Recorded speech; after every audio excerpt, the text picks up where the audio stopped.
Alors l'autre jour, je suis tombé sur cette photo et je me suis dit, mais c'est quoi ce délire? C'est quoi cette carte? Comment ça se fait qu'on représente la carte d'Israël aussi grande? J'ai jamais vu ça. Même quand Israël détenait le Sinaï, donc c'est-à-dire la partie est de l'Égypte, elle n'était pas aussi énorme. C'est quoi cette carte? Et elle vient d'où? En plus, ce qui me choque, c'est que la carte de ce qu'on appelle le Grand Israël, donc ça récupère donc l'Israël, la Palestine, l'Égypte, l'Irak, la Jordanie, le Jourdain, la Syrie et même le Liban, ainsi que quelques bouts de la Turquie. Donc c'est quoi ce délire, quoi? C'est quoi ce bordel? Alors vous me connaissez, hein, depuis le temps que vous regardez les vidéos, vous savez que des fois j'aime blaguer, j'aime bien vous sortir de votre zone de confort, j'aime bien un petit peu détendre l'atmosphère. Mais ici elle est très tendue, et surtout elle est très sérieuse. On pourrait se dire, non mais pourquoi tu fais une vidéo là-dessus? C'est pas une vraie carte. Bah justement, si, c'est une carte probable. Enfin, ce que je veux dire, c'est que c'est une carte qui est prise au sérieux et par certains Israéliens et par de nombreux concurrents arabes. Donc cette carte, elle déchaîne les foules dans le Moyen-Orient. Alors cette carte, elle vient pas de nulle part. Elle vient d'un concept qu'on appelle le Grand Israël, ou en israélien, Eretz Israël Hashlema. Donc c'est un terme idéologique et géopolitique chargé d'histoire qui fait référence à la vision d'Israël, incluant l'intégralité de ce que certains considèrent comme la terre promise, telle que décrite dans les textes bibliques, ainsi que les frontières du royaume antique d'Israël. En hébreu, l'expression signifie littéralement la terre d'Israël entière. Mais en français, elle a souvent pris une connotation de revendication territoriale liée à des aspirations expansionnistes. Le concept y remonte au fondement même du sionisme et évolue à travers les époques, influençant non seulement la politique israélienne, mais aussi les perceptions et relations entre Israël et le monde arabe. Donc vous voyez, hein, il y a un concept de conquête, en quelque sorte. Alors ses origines, elles sont bibliques sur les termes de la terre promise. Mais on va développer ça un peu plus. Donc l'idée de la terre d'Israël repose sur des textes anciens, notamment la Torah, où Dieu promet aux descendants d'Abraham une terre s'étendant du fleuve d'Égypte à l'Euphrate. On est dans la Genèse 15, 18, 21. Cette référence est importante car elle ancre dans l'imaginaire religieux juif l'idée que ces frontières sont non seulement géographiques, mais aussi spirituelles et surtout divines, données par Dieu. D'autres passages de la Bible précisent ces frontières comme dans le livre des Nombres, où les délimitations sont très détaillées. Le livre d'Ézéchiel fait également mention d'une répartition de la terre d'Israël parmi les 12 tribus. Dans ces perspectives, la terre promise se limite pas à l'état moderne d'Israël, mais englobe les territoires beaucoup plus vastes, ainsi qu'une certaine tradition religieuse, parfois appuyée par des commentateurs bibliques comme Rashi, identifie le fleuve d'Égypte non pas comme le Nil, mais comme le Wadi al-Arish, un cours d'eau dans la péninsule du Sinaï. Bon, j'arrête de lire mes fiches, hein. J'imagine que vous pourrez commenter très bonne lecture de fiches. Vous savez lire, monsieur Atlas, donc je vous remercie. Mais là, on le comprend bien, hein. Si on considère le Nil comme un des plus grands fleuves du monde et que des religieux juifs, eux, considèrent le Nil comme un cours d'eau, bah, on comprend un petit peu mieux pourquoi cette carte existe et pourquoi cette carte a été créée. On peut prendre cette carte au sérieux et on peut considérer le Nil comme un petit cours d'eau appartenant aux tribus d'Israël. Bon, tout ça c'est quelque peu historique, c'est un peu biblique. Je vous ai fait un petit résumé de comprendre pourquoi les Israéliens tiennent à cette zone géographique. Maintenant, on va développer un petit peu les revendications territoriales. Alors pour cela, il faut retourner aux origines du sionisme. Alors avec la montée du sionisme à la fin du 19e siècle, les revendications territoriales deviennent un sujet central des débats politiques. Le sionisme dans sa forme originale ne visait pas nécessairement à créer un grand Israël tel que défini par des frontières bibliques, mais à établir un foyer national juif en Palestine, une terre perçue comme le berceau historique du peuple juif. Tout simplement, aussi simple que ça. Donc au départ, il y avait un territoire avec 2 nations. Mais les ambitions géographiques des premiers sionistes dépassaient souvent les frontières de la Palestine. Pendant les négociations internationales qui suivaient la chute de l'Empire ottoman, des représentants sionistes présentèrent à la conférence de la paix de Paris en 1919 un plan pour la création d'un foyer national juif s'étendant au-delà des frontières de l'actuel Israël. Cette proposition incluait des territoires tels que le sud du Liban, les hauteurs du Golan, une partie de la Cisjordanie, ainsi qu'une bande de territoire à l'est du Jourdain.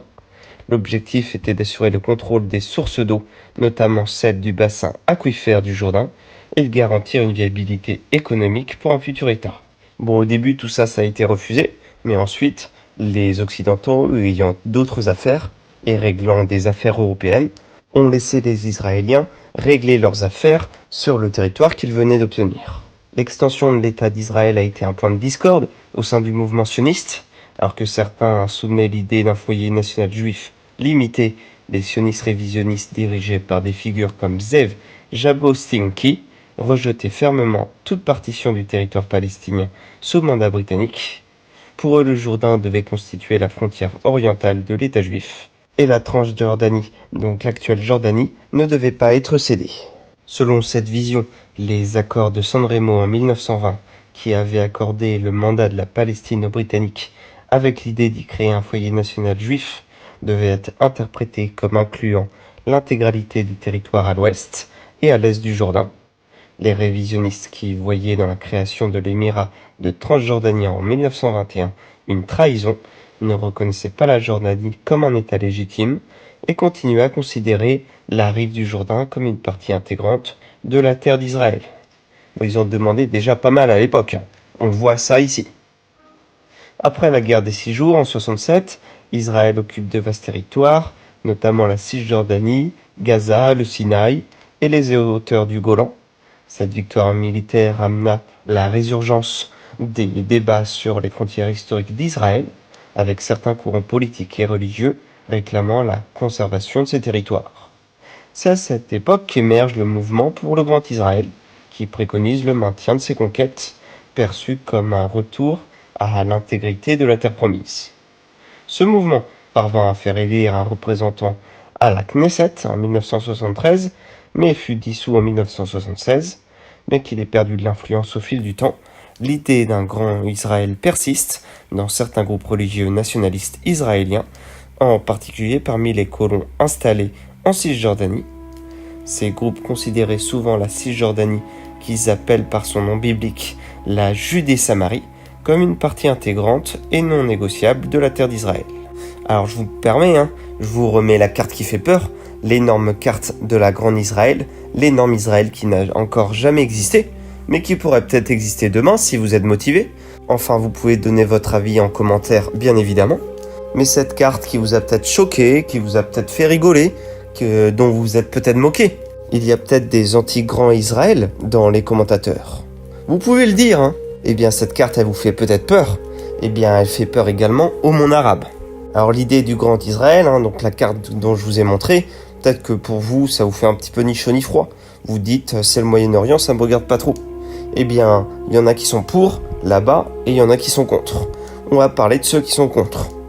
Donc l'idée du Grand Israël s'est répandue dans le monde arabe, souvent sous forme de crainte et de méfiance vis-à-vis des intentions israéliennes.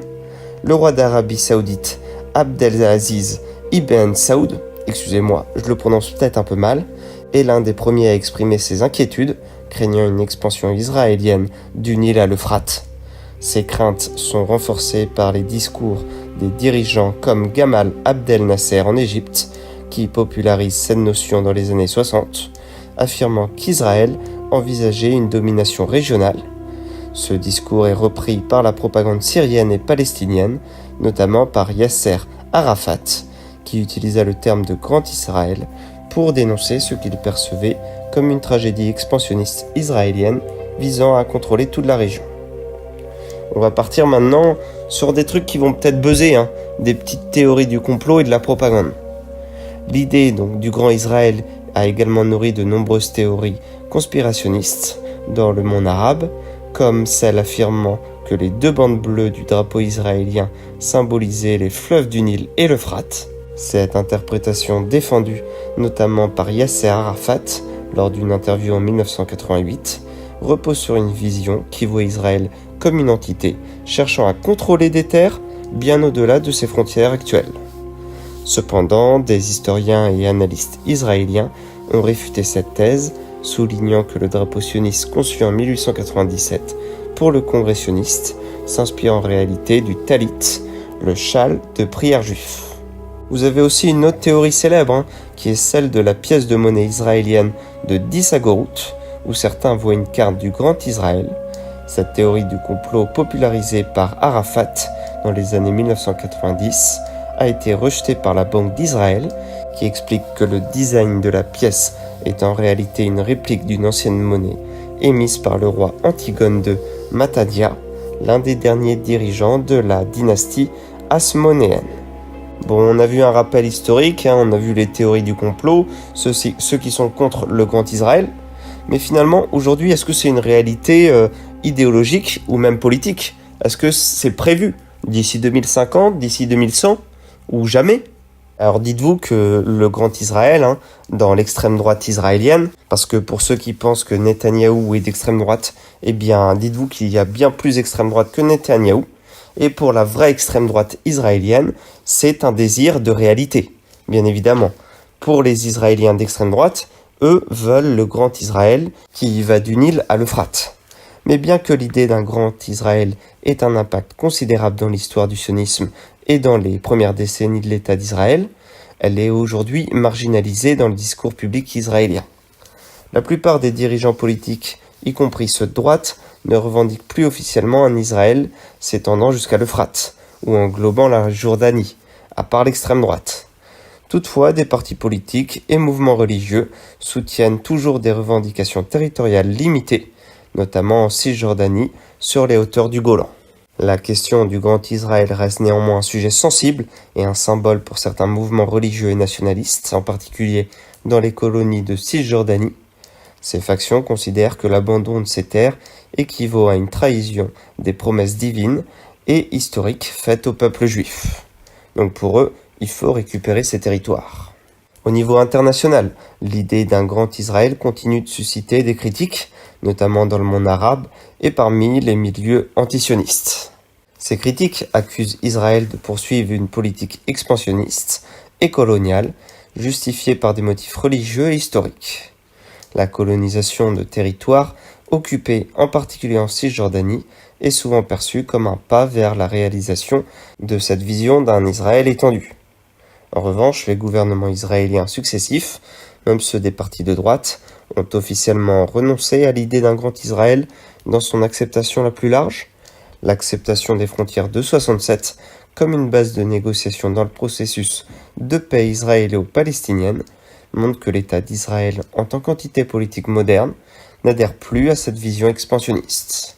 On le voit là, le concept de Grand Israël marque l'histoire du sionisme et reste une idée symboliquement forte dans certains cercles, bien qu'il soit aujourd'hui largement abandonné en tant que projet politique concret. Toutefois, les débats autour des frontières d'Israël et de la légitimité de ses revendications territoriales continuent d'alimenter des tensions géopolitiques au Moyen-Orient. Si vous aimez les tensions, si vous aimez le buzz, l'actualité, pensez à aimer, à partager, à commenter. N'hésitez pas à me dire comment m'améliorer en commentaire. Vous pouvez également me laisser un petit don sur Tipeee. Moi je vous laisse ici et je vous dis à bientôt pour une nouvelle vidéo. Salut les amis.